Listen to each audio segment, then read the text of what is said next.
Hello friends, this is Sangam Fori. Welcome back to my channel Pharmacy. Friends, in this video I'm going to talk about Dilona injection. Injection Dilona. So friends, without wasting any more time, we should start the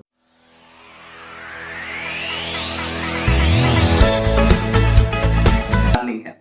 friends, यह video ना सिर्फ जानकारी के उद्देश्य से बनाई जा रही है। इस वीडियो को देखने के बाद कोई भी इंजेक्शन आप खुद से इस्तेमाल ना करें, कतई सेल्फ मेडिकेशन ना करें। Friends, actually I don't support self medication at all. So before taking or using any medicine or injection, you must consult your doctor. कि कोई भी इंजेक्शन लेने से पहले, खरीदने से पहले या देने से पहले आप अपने डॉक्टर से एक बार जरूर कंसल्ट करें।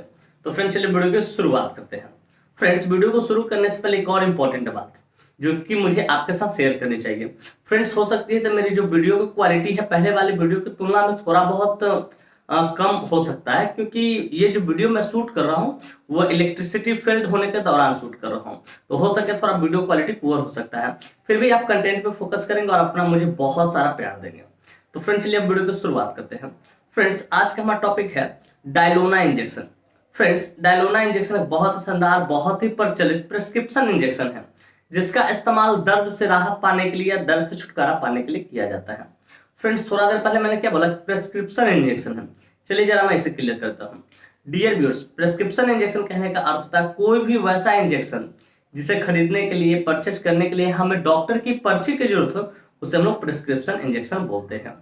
फ्रेंड्स, यह इंजेक्शन एनाल्जेसिक कैटेगरी से बिलोंग करता है। एनाल्जेसिक कैटेगरी को दूसरे शब्दों में हम पेन किलर भी कह सकते हैं। क्या कह सकते हैं? पेन किलर कह सकते हैं। फ्रेंड्स, जाहिर सी बात, मैंने इस टर्म का इस्तेमाल किया है तो मेरे व्यूअर्स जानना चाहेंगे, पूछना चाहेंगे, sir what is the exact meaning of analgesic category, कि एनाल्जेसिक कैटेगरी का अर्थ क्या होता है। तो डियर व्यूअर्स, मैं कोशिश करूंगा कि सरल से सरल, सिंपल से सिंपल शब्दों में आपको समझाऊं ताकि आप अच्छी नॉलेज यहाँ से क्या कर सको, गेन कर सको और उसे यूटिलाइज कर सको। तो डियर व्यूअर्स, एनाल्जेसिक कैटेगरी कहने का अर्थ होता है कोई भी वैसा मेडिसिन, चाहे टैबलेट फॉर्म में हो, कैप्सूल फॉर्म में हो या इंजेक्शन फॉर्म में हो, किसी भी फॉर्म में हो, जो दर्द से राहत देने का काम करता है, जो दर्द को कम करने का काम करता है, उसे हम लोग क्या बोलते हैं? एनाल्जेसिक कैटेगरी का मेडिसिन या इंजेक्शन बोलते हैं। डियर व्यूअर्स, मैं उम्मीद करता हूं कि ये बातें आपको अच्छे से समझ में आ गया कि एनाल्जेसिक कैटेगरी होता क्या है। फ्रेंड्स, चलिए बात करना चाहें कौन सी कंपनी इसको मैन्युफैक्चर करती है, क्या इसके अंदर मॉलिक्यूल्स पाए जाते हैं, क्या इसके यूसेज होते हैं, कैसे कंट्रोल इंडिकेशन होते हैं, क्या इसके साइड इफेक्ट होते हैं, क्या इसके डोज होते हैं। इन सारी बातों को हम लोग समझेंगे इस वीडियो में बहुत डिटेल से। Friends, I will make you understand each and everything in a very simple way. Friends, मैं यहाँ पे ना हर एक चीजों को बहुत शानदार तरीके से और बहुत सस्ता तरीके से आपको समझाऊंगा। तो friends, first of all I would like to talk about which company manufactures it. Friends, चलिए सबसे पहले हम लोग ये समझना चाहेंगे कौन सी कंपनी इस इंजेक्शन को मैन्युफैक्चर करती है। तो फ्रेंड्स, इस इंजेक्शन को मैपरा फार्मास्यूटिकल इंडस्ट्री द्वारा मैन्युफैक्चर किया था, जो कि अपने आप में काफी प्रसिद्ध, काफी प्रचलित, काफी हाईली रेप्यूटेड फार्मास्यूटिकल इंडस्ट्री है। Friends, this injection is basically manufactured by मैपरा फार्मास्यूटिकल इंडस्ट्री। फ्रेंड्स, इसका एक एम्पुल, ठीक है, 3 ml की पैकेजिंग में आती है। एक एम्पुल जो होता है उस 3 ml की पैकेजिंग में आती है, जिसकी कीमत लगभग 5 से लेकर 7 रुपए के आसपास होती है और उतने में अवेलेबल हो जाती है। फ्रेंड्स, मैं यहाँ पे एस्टिमेटेड प्राइस बता रहा हूँ, एग्जैक्ट प्राइस नहीं बता रहा हूँ, वो अपना खुद देख लेना, तो प्राइस हमेशा टाइम टू टाइम क्या होता है, वेरी करते रहता है, बदलते रहता है। तो डियर व्यूअर्स, मैं उम्मीद करता हूँ कि ये बातें आपको अच्छे से समझ में आ गई कि कौन सी कंपनी इसको मैन्युफैक्चर करती है और इसका एक एम्पुल कितने ml की पैकेजिंग में आती है और क्या उसका एस्टिमेटेड प्राइस होता है। फ्रेंड्स, चलिए नेक्स्ट हम लोग बात करना चाहेंगे which molecule is basically found in this injection. ये बेसिकली जो इंजेक्शन हम लोग देखते हैं, ठीक है, डायलोना इंजेक्शन, इसके अंदर कौन सा मॉलिक्यूल्स पाता है। तो फ्रेंड्स, बेसिकली इसके अंदर सिंगल मॉलिक्यूल डाइक्लोफिनेक 25 मिलीग्राम पाया था। क्या था? डाइक्लोफिनेक 25 मिलीग्राम पाया था, जिसका इस्तेमाल दर्द से राहत पाने के लिए किया जाता है। अगर किसी को किसी प्रकार का दर्द हो तो उससे राहत पाने के लिए इसका इस्तेमाल किया जाता है। फ्रेंड्स, मैं उम्मीद करता हूँ कि ये बातें भी आपको समझ में आ गई कि इसके अंदर कौन सा मॉलिक्यूल्स पाया जाता है। फ्रेंड्स, चलिए नेक्स्ट हम बात करना चाहेंगे इसके यूसेज के बारे में, इसका इस्तेमाल कब करते हैं, डॉक्टर कब इसको प्रिस्क्राइब करते हैं, किन किन डिजीज सपोर्टिव ट्रीटमेंट पे इसका इस्तेमाल किया जा सकता है। Friends, let us talk about the usage of this injection, कि इस इंजेक्शन की यूसेज को समझते हैं, कहाँ कहाँ इसका इस्तेमाल किया जाता है। तो फ्रेंड्स, नंबर 1 यूसेज है treatment of pain and inflammation. अगर किसी को दर्द हो रहा है, ठीक है, और जलन है, ठीक है, तो उसको ठीक करने के लिए इसका इस्तेमाल किया जाता है। फिर treatment of pain and swelling, अगर किसी को पेन हो रहा है, दर्द हो रहा है और सूजन भी है थोड़ा बहुत, ठीक है, तो उसको भी ठीक करने डॉक्टर इसका इस्तेमाल करते हैं। फिर ट्रीटमेंट ऑफ जनरल पेन, क्या किसी को जनरल पेन है, ठीक है, जनरल पेन है, तो उसको भी ठीक करने डॉक्टर इसका इस्तेमाल करते हैं। फिर treatment of traumatic injury pain, कि अगर किसी का एक्सीडेंट हुआ हो और चोट लग गया हो बहुत ज्यादा, ठीक है, चोट लगने के बाद बहुत ज्यादा दर्द हो रहा है, तो उसको भी ठीक करने के लिए डॉक्टर इसका इस्तेमाल करते हैं। फिर treatment of rheumatoid arthritis pain, कि अगर किसी को रोमेटॉइड अर्थराइटिस है, ठीक है, गठिया का शिकायत है और उसके में जो दर्द हो रहा है, तो सपोर्टिव ट्रीटमेंट डॉक्टर इसको इस्तेमाल करते हैं, ठीक है, इसके आप वोब्रन या इसको इस्तेमाल करते हैं, दोनों में डाइक्लोफिनेक याद रखिएगा। फिर ट्रीटमेंट ऑफ ज्वाइंट पेन, अगर किसी को ज्वाइंट पेन है और बेसिक है, शुरुआती लेवल पे हुआ है, तो डॉक्टर डाइक्लोफिनेक ही लिखते हैं, इस इंजेक्शन को ही लिखते हैं, ठीक है। फिर इसके अगर नहीं से सुनवाई होता तब निकोक्सिया वगैरह ये सब पे लेते हैं। फिर treatment of osteoarthritis pain, अगर किसी को ऑस्टियो अर्थराइटिस है, ऑस्टियो मतलब हड्डियों का भंगुर होना, उसमें हड्डियों में दिक्कत है, ठीक है, उसमें अर्थराइटिस है, जो भी ज्वाइंट वगैरह वहां पे दर्द होना चालू है, तो उसको भी ठीक करने के लिए डॉक्टर इसका सपोर्टिव ट्रीटमेंट पे इस्तेमाल करते हैं। पर treatment of lower back pain, या अगर किसी को लोअर बैक पेन, पीछे जो स्पाइनल है, ठीक है, एलबी स्पाइनल है, एलएस स्पाइन, लंबर स्पाइन, और उसमें कहीं पे पीछे की ओर दर्द हो रहा है, L5 L6 या L4 की तरफ, ठीक है, तो उसको भी ठीक करने के लिए डॉक्टर इसका इस्तेमाल करते हैं। फिर कहते हैं ट्रीटमेंट ऑफ एंकाइलोजिंग स्पॉन्डिलाइटिस, कि आपका जो सर्वाइकल स्पाइन है इसमें अगर दर्द हो रहा है, ठीक है, तो उसको भी ठीक करने के लिए डॉक्टर इसका इस्तेमाल करते हैं। फिर ट्रीटमेंट ऑफ मसल स्टिफनेस, की अगर किसी को मसल स्टिफनेस हो गया, मतलब मांसपेशी जो है, ठीक है, वो कड़ा हो गया, हार्ड हो गया, वो मुड़ नहीं रहा है, स्टिफनेस मतलब जैसे कि तैसे है जो, तो उसको भी ठीक करने के लिए डॉक्टर इसका इस्तेमाल करते हैं। फिर कहते हैं ट्रीटमेंट ऑफ मसल, अगर किसी को मांसपेशियों में स्प्रेन आ गया हो, ठीक है, मसल स्ट्रेच हो गया, तो उसको भी ठीक करने के लिए डॉक्टर इसका इस्तेमाल करते हैं।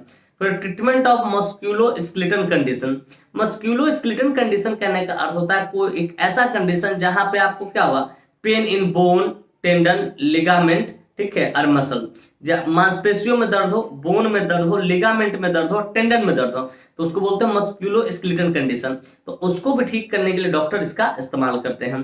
फिर ट्रीटमेंट ऑफ एब्डोमिनल पेन, की कभी कभी अगर पेशेंट कोई एडमिट होता है पेट में या सीने में दर्द हो रहा है, ठीक है, तो वहां पे भी डॉक्टर इसका इस्तेमाल करते हैं। अगर हॉस्पिटल में एडमिट हुआ अगर दर्द हो रहा तो वहां पे भी डॉक्टर इसका इस्तेमाल करते हैं आगे स्टेट से देने के लिए। फिर ट्रीटमेंट ऑफ चेस्ट पेन, कभी कभी किसी इंसान को सीने में दर्द बहुत ज्यादा हो रहा है, उसके कारण इमरजेंसी हुआ हो, तो वहां पे भी डॉक्टर इसको प्रिस्क्राइब करते हैं।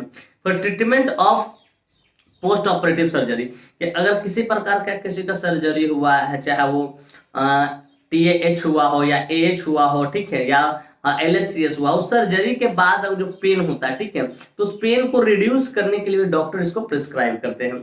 फ्रेंड्स बेसिकली इतने सारे जगहों पे डॉक्टर इसका इस्तेमाल करते हैं।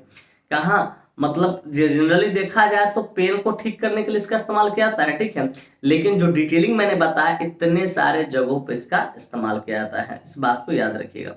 तो फ्रेंड्स मैं उम्मीद करता हूँ इसकी यूसेज मैंने आपको डिटेलिंग करके बताया, कहाँ कहाँ इस्तेमाल किया जाता है वो आपको बढ़िया से अच्छे से समझ में आएगा।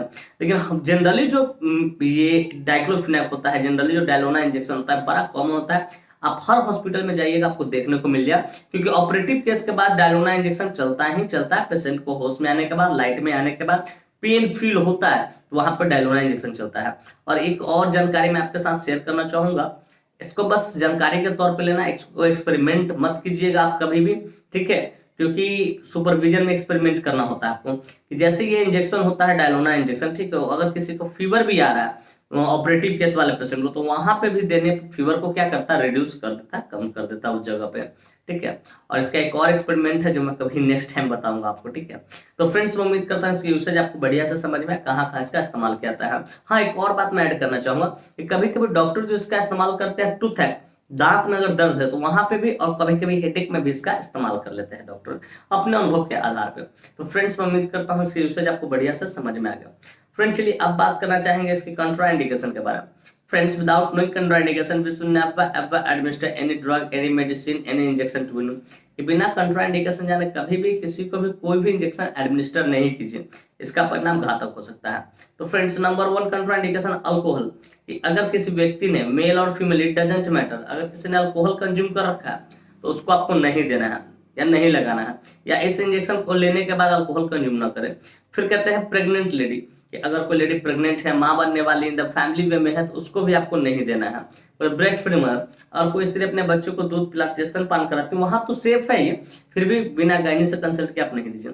फिर लिवर डी और किडनी डी, कि अगर कोई पेशेंट लिवर डी और किडनी डी से सफर कर रहा है तो उसको भी आपको नहीं देना है बिना डॉक्टर से कंसल्ट किए, क्योंकि डॉक्टर डिसाइड करेंगे सुटेबल डोज क्या होता है उस टाइप के पेशेंट के लिए।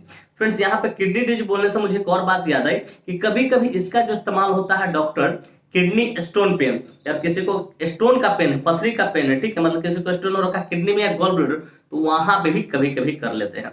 तो फ्रेंड्स मैं उम्मीद करता हूँ कंट्रा इंडिकेशन भी आपको समझ में आ गया कि किसको किसको आपको नहीं देना है। फ्रेंड्स अब चलिए नेक्स्ट हम लोग बात करना चाहेंगे इसके साइड इफेक्ट्स के बारे में। फ्रेंड जितने भी एलोपैथिक का इंजेक्शन होता है कुछ ना कुछ तो साइड इफेक्ट देखने को मिलता है, ठीक उसी प्रकार इसका भी कुछ साइड इफेक्ट है जो कि इस प्रकार है।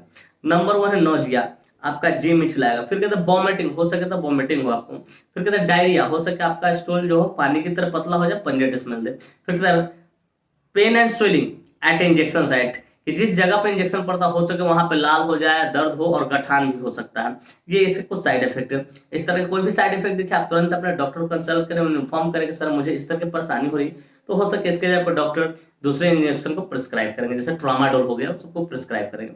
फ्रेंड्स मैं उम्मीद करता हूँ इसका साइड इफेक्ट भी आपको समझ में आ गया। फ्रेंड्स चलिए अब बात करना चाहेंगे इसके डोज के बारे में कि डोज क्या क्या देते हैं।